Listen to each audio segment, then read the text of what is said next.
பழம்பெரும் மதுரையின் மன்னர் அறிவழி பாண்டியன் தண்ணீரை தெய்வமாகக் கருதி ஆட்சி செய்த நீதி மன்னன். ஒரு நாள் 2 விவசாயிகள் ஒரு ஓடையின் நீருக்காக சண்டை போட்டார்கள். இந்த நீர் என் வயலுக்கே, இல்லை என் நிலத்துக்கே என்று இருவரும் வாதாடினர்.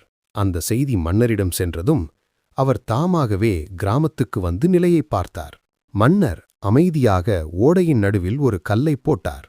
உடனே நீர் கல்லைத் தாண்டி 2 வயல்களிலும் பாய்ந்தது. அனைவரும் அதிசயித்தனர். மன்னர் சிரித்தபடி சொன்னார், தண்ணீருக்கு எல்லை இல்லை, அது எல்லோருக்கும் சமம் போல நீதி என்பதும் அனைவருக்கும் சமம். மக்கள் ஆரவாரத்துடன் வாழ்க அறிவழி பாண்டியன் என்று முழங்கினர்.